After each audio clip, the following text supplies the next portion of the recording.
let me actually play Valerie Jarrett. After speaking to you, she spoke out, and she did respond for the first time publicly this afternoon to all of this that has happened. Listen to what she said. Well, first of all, I think we have to turn it into a teaching moment.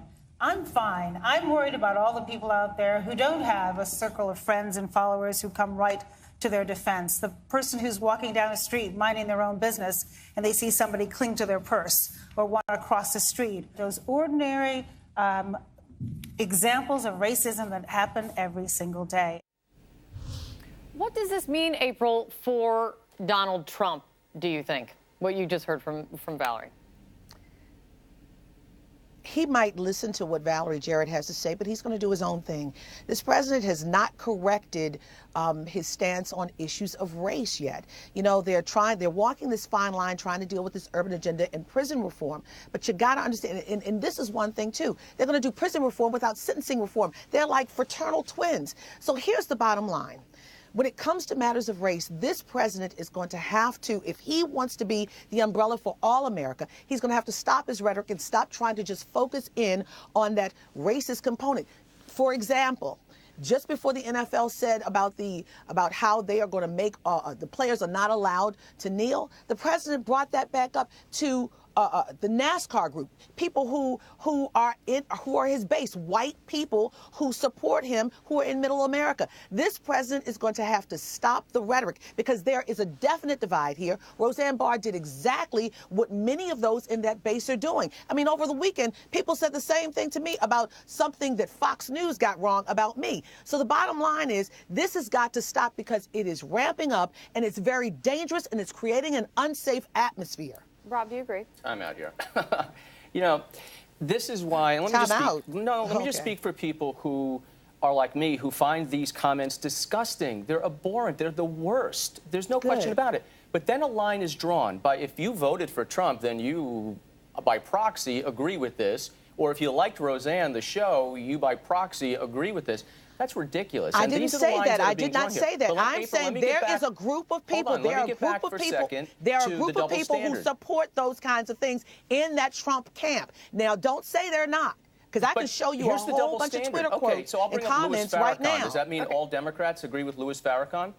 But let me bring back the double standard again for a second. No, they don't. Let me bring back because I'm black, do you suppose that I supported Barack Obama? Why was Paula Dean back on ABC? Why is Joy Behar on ABC every morning? Why are you trying to change the subject from Donald Trump's association with Roseanne Barr? It is Roseanne Barr. Yes, Donald Trump is supporting Roseanne Barr, and Roseanne supporting Donald Trump. Hold on, and they're both racist. There's not many conservative actors, so we only get a few, and she turns out to be a dimwit.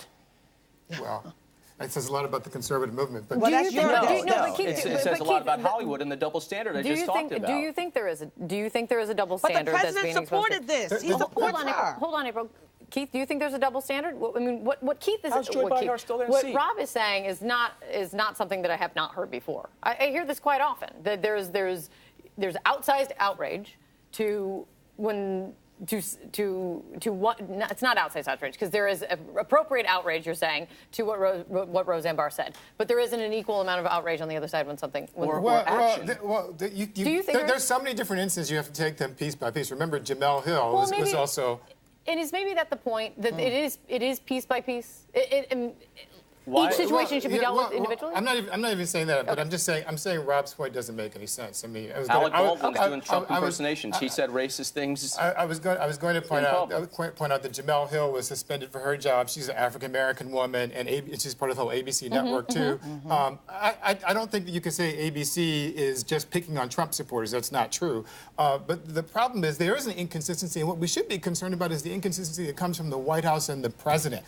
Again, this is the White House that would not apologize for saying offensive things about John McCain dying, that would not apologize about not calling John McCain a war hero, would not apologize about 5.5 years about lying about President Obama's birth certificate, but demands an apology because Michelle Wolf, a comedian, says something at the White House Correspondents' Center, demands apologies whenever a liberal says something that they don't like. But the difference is you have to take into account when somebody is speaking truth to power and as compared to when someone is powerful who is speaking against someone who does not have power.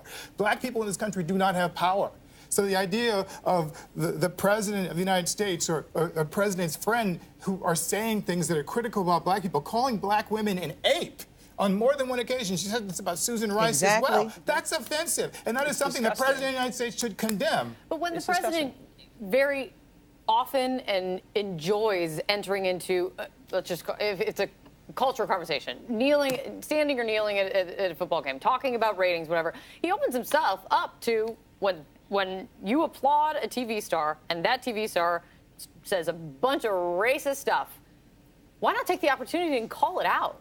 Well, right? But like Joy Behar, when she said things about Mike Pence took the call, accepted the apology. Why do you keep going to Joy Behar and not dealing with Roseanne Barr? No, because this is all you want to talk about. Because when Joy Behar did things... Mike Pence is the Vice President of the United States. He's a well-known, successful white man. He's not threatened by Joy Behar.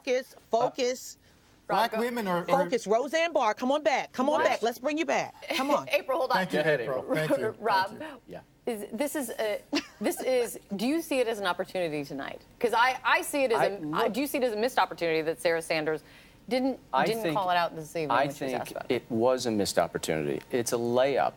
It should be done immediately. Just repudiate those stupid comments.